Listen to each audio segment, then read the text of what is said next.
What's up, everybody? Welcome to another episode of Why We Love PlayStation VR. Sitting all the way across the city from me this week and every week, he's the king of all VR kings, the Sofa King himself. We'll save your daughter.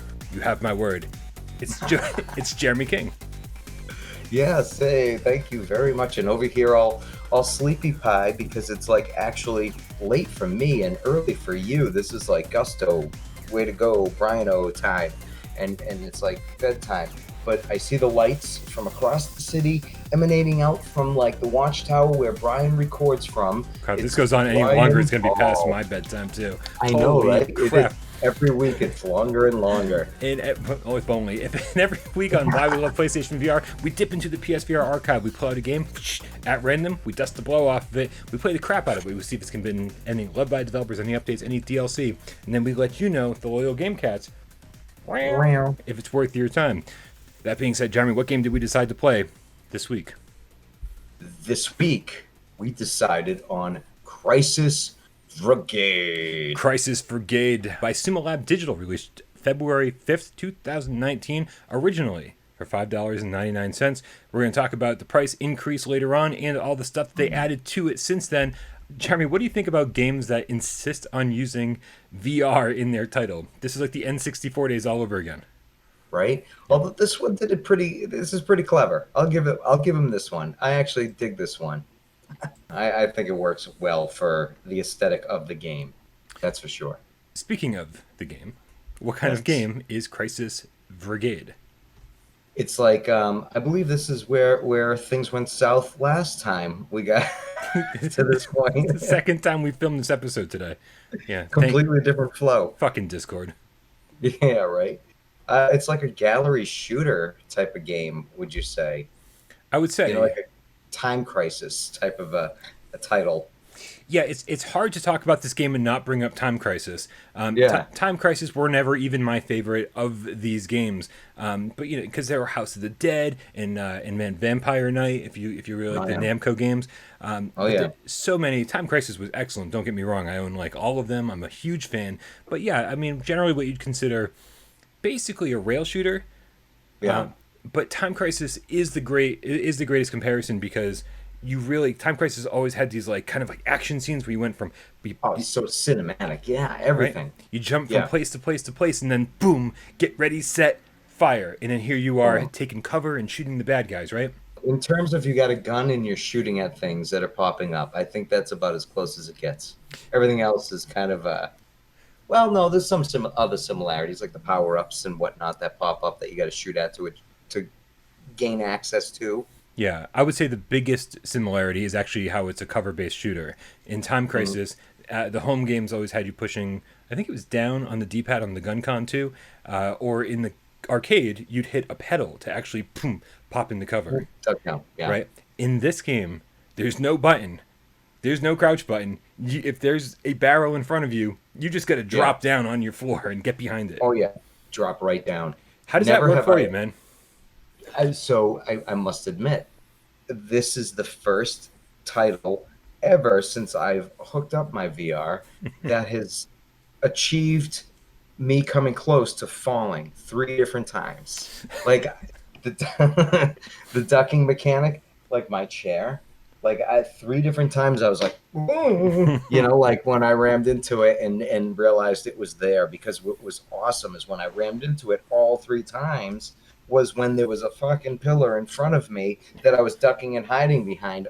So it really made it immersive for those 3 moments. But yeah, it's no other game has done that before except this one. This wasn't a terribly early game. Like we said, it just came out early last year. But still, there are times when you're on the ground for so long, like shooting over a desk, like even blind firing or around the corner. And then you're on the ground for so long, your legs are tired, man. And so like when you went to stand up, I've tried to grab that virtual desk or that virtual counter or virtual table so many times and been like, it's like, because especially in the heat of battle, these firefights are crazy. The last these thinking about is that table real right now?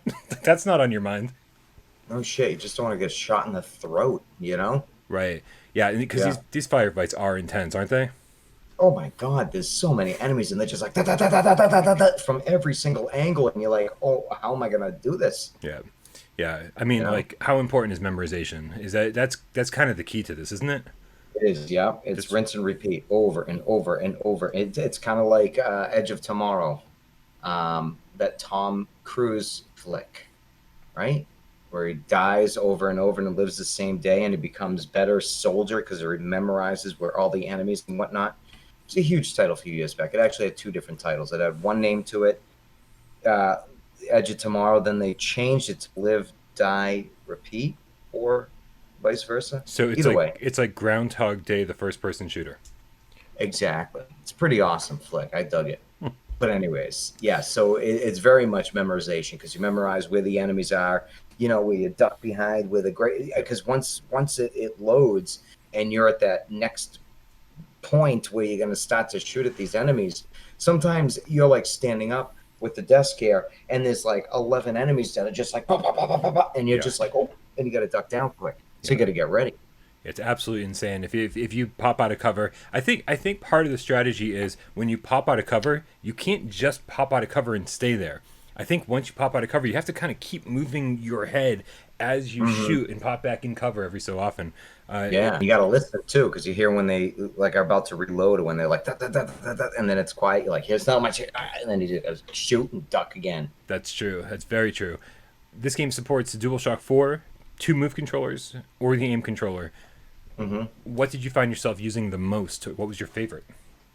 All right, so the move controllers I found that I used the most. Yet I must say that the aim controller, night and day, night and day. I found the accuracy. It was like the game was meant to be played that way. It It does feel is that way. so tight. I mean, the awesome. But I did stick with the motion controllers. The moves. Yeah. The move controllers. Yeah, I think they all actually work fairly well. I think for me, the most immersive are the two move controllers. I love that one of the Mm, power ups when you're doing that is is dual wielding. cool building, yeah, Every so often, you'll just have two handguns, like, and that feels great. yeah. And I actually, and I hate to say this, when you and I were playing multiplayer today, I was Hmm. having way more fun when I turned on the auto reload. Oh my God. Yeah, you taught me about that because for immersion wise, I was doing the automatic reload, The manual reload. I mean, the manual reload. So, Yeah, like, every time I was like I was like throwing a clip out, grabbing a clip, putting it in, cocking it back, choo, choo, choo. And it was awesome. Like, it was great, although it definitely made me get shot so many times because when there's so much happening, you're ducking down, your orientation of where you were from where the camera is can kind of get thrown off a bit. So you're trying to fumble for a clip on your belt, and it's not registering, especially being a righty. I mean, a lefty. There was no way to swap it, so I would grab my gun from my right side with my left hand, hold it, and then I would reload with the clips on oh my man, left side with my right hand. that's gonna be a pain. It's just you get used to it as a lefty dealing with you right-handed assholes. So I mean, like constantly doing it, and which was great. But then when you're like, yeah, try the automatic, forget it. It was like so different because you didn't have to worry about it. It was like an Right. advantage, a cheat. It If I felt just be like, it felt "Da, da, like da." a cheat, but in a game like Yeah, this, I feel like you need all the cheats you can get. It's yes, a super difficult game, and yeah, it's got a reputation for being extremely hard, and for good reason. I think it's one of second to maybe like Dick Wild one. yeah. It's the hardest game. I mean, I can't even say that without No laughing. pun intended. Or pun Yeah, intended. I don't care either way. yeah, totally. Yeah. Yeah. So okay, but one of the things I think that kept a lot of people from buying this thing, you look at a trailer, you look at some gameplay footage, and it looks like a ton of other indie PSVR games, right? It's got the very cartoonish, Hmm. flat shaded polygon look, like Just in Time Incorporated, those kind of Yeah, games. Um, yeah. did it bother you? No, actually, it had enough style. It was different enough. I don't know how they pulled it off, but it definitely, if you watch trailers, yes, it totally looks like it's just like a bunch of others. But when you're playing it, it's got a different feel. To me, it reminded me of very much of like Team America. Remember Team America? It World had that Police? kind.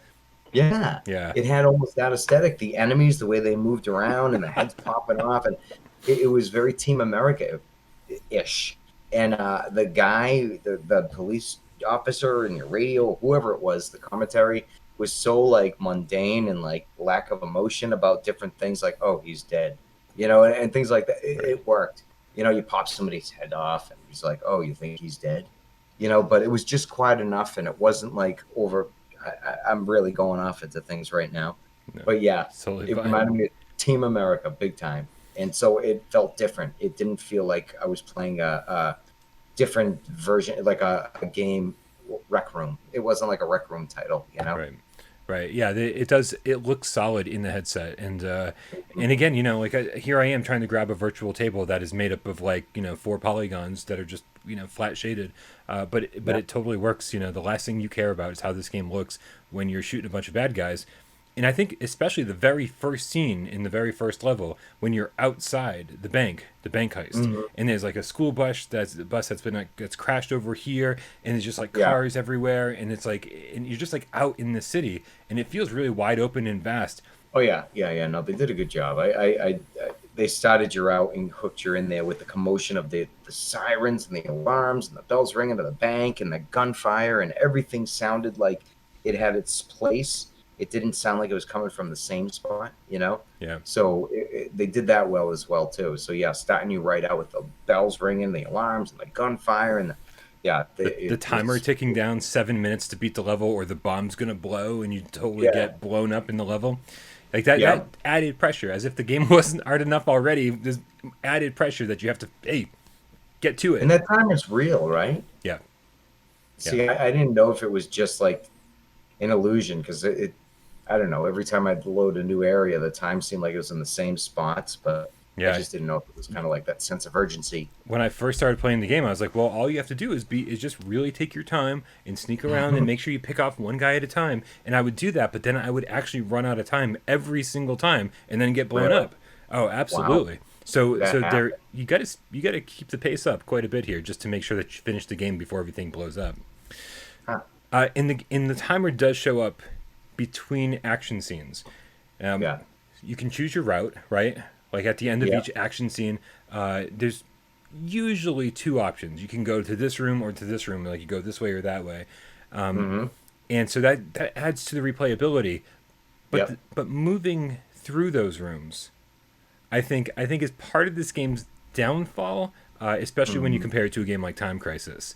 It like I don't know, skips ahead and loads like a little, maybe like 15 feet ahead, and then 15 feet further, and then all of a sudden you're in the new room with the new enemies and the new cover you got to duck behind, and it's just doing that over and over. So it's So it's really almost like the game is teleporting for you to the next area. You don't yes. have to worry about locomotion at all.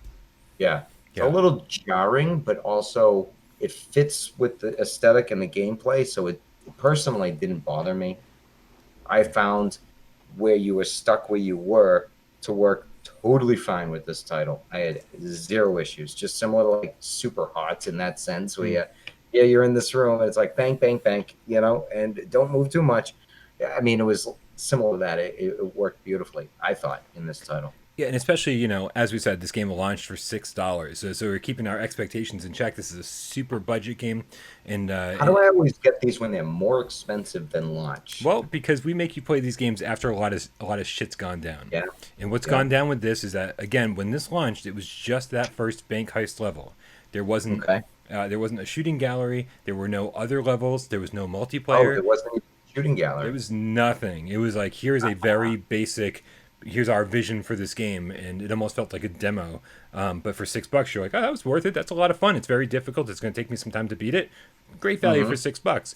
And then a developer, Sumo Lab, added a second level called Port Ambush. Mm-hmm. And that really, for the most part, that you stay outside that entire level. And then you end up Yeah. on a ship at the end, where it's like you're actually for the first time in the game moving, Mm-hmm. right? So you're staying you're not walking around. You're actually in a stationary position, but the boat you're on is moving, leaving the Yeah. dock, and then you're shooting all these bad guys who are shooting at you, who are on the mainland. So that added a bit of variety to the gameplay. And Mm-hmm. then they added the third level called Ransom, which it's just Right. insane, right? It's probably the Was most that insane all at level. one update or periodic updates? Periodic, Nice. periodic, and then the most recent update was the 3-player online co-op update. This was a single-player game at launch, and at some point during this process, I think around the time they added the second level port ambush, they bumped the price up to $8.99. So it went from So $6 to more, you get a $9, shitload more. but it's like 4 times bigger. Yeah.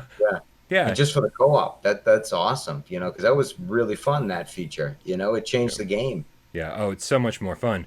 The Yeah. downside being, so you and I played 2-player today. The downside being is that the game was obviously very much designed to be a 1-player game, and Sumo Lab hasn't actually created good places for the other 2 players to spawn into.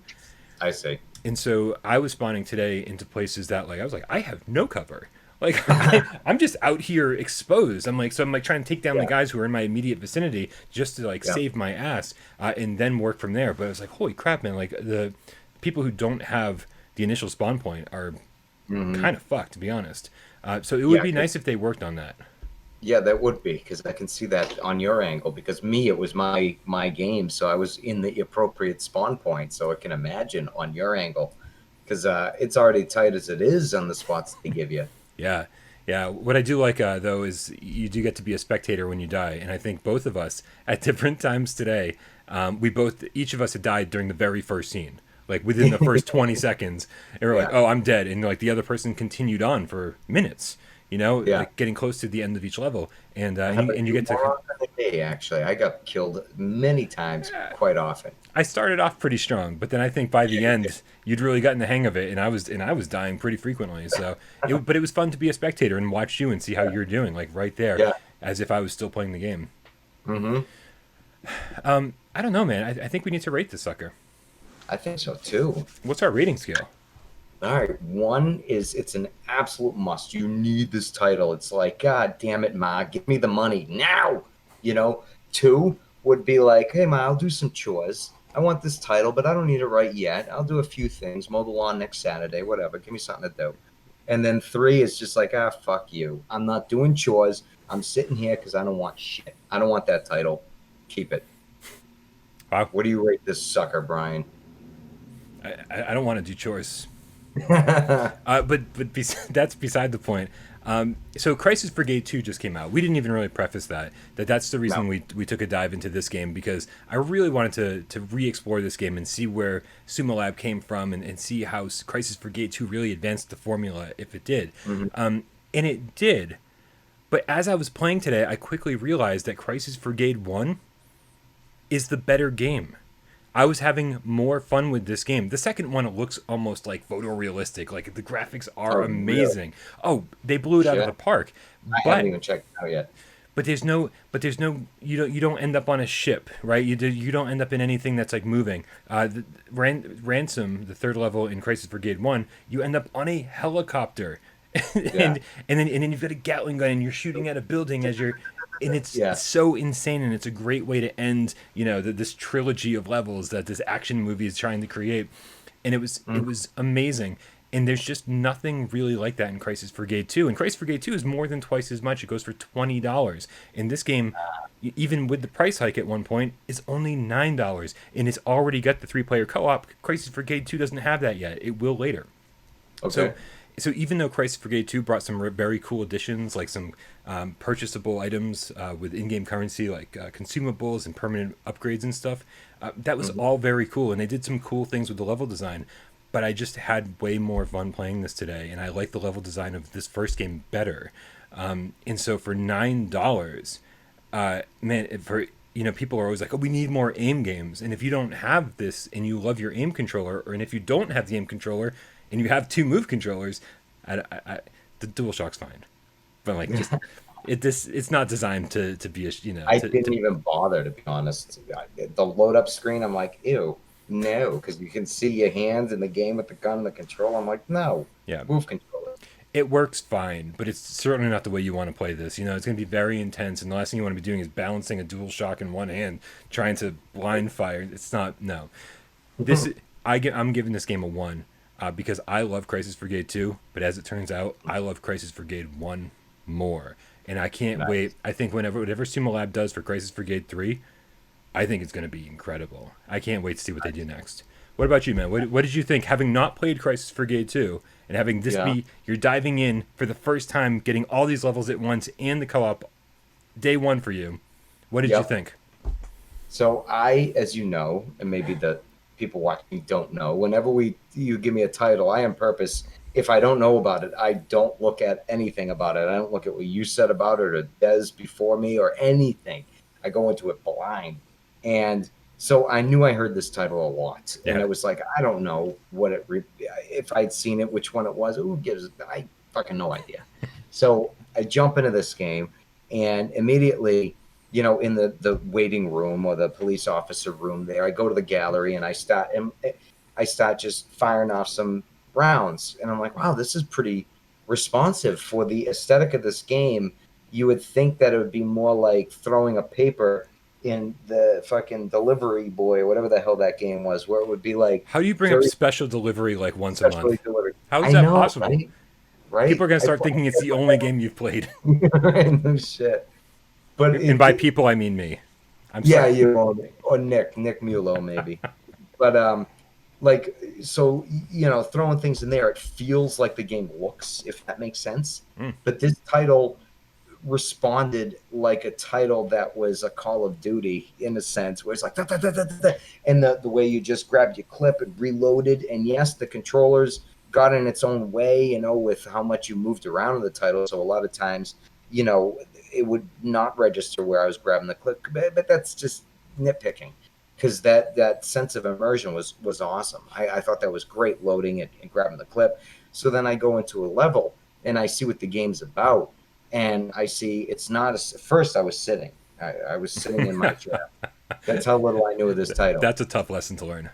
Yeah. Yeah. So I'm sitting there I'm like, this ain't working. No way. It's like I just wanted to stand up. So I'm like, all right, I'm getting into this. And that's already a plus in my book.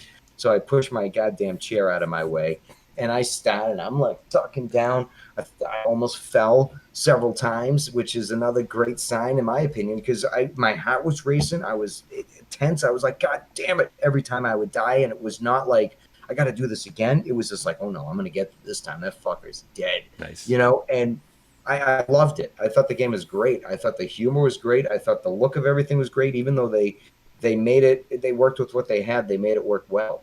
And, they added some gore, if you will, heads popping off. And the humor was so subtle and light that it didn't get annoying or overbearing. It was just in the background, just enough. And it didn't poke and prod. It just let you be. And I thought there was so many positives about it. And then, that was just me on my own. Then you and I jumped in together today. It was a whole different game. It was great. It was a lot of fun to try to work together. And yes, I could see the potential of it, where it could be in the future with that co-op aspect of things.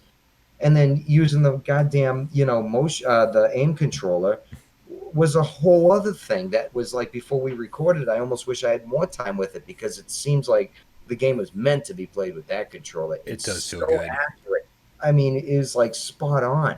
I loved it. This is a one for me, without a doubt, hands down. I thought it was great. I thought it was great before I was even done with the goddamn bank heist level. Yeah, absolute one. Nice. And the difficulty, it wasn't too difficult for you, or you're enjoying the difficulty? This was a level of difficulty I enjoyed, because it wasn't unfair. You know what I mean? Yeah. Like, it was designed so you get killed within the first 8 seconds the first time, and then maybe the first 12 seconds the second time, and so on and so forth. You kept getting better at it. And so I had no problem with it. I thought the difficulty was perfect. It rewarded you. And the further you got, the more you're just like, I got it this time. And it was like one of those games where if your mother's like, come on, we got to go, you're like, one more minute, Mom. Like it's one of those type of titles, So yeah, it was awesome. Yeah, I felt it was never more satisfying than when you would kill a guy and a health pack would show up above his head, because you'd get these dual-handed machine guns that you wouldn't have. Tommy guns. Yeah, Tommy guns actually one of the things, isn't it?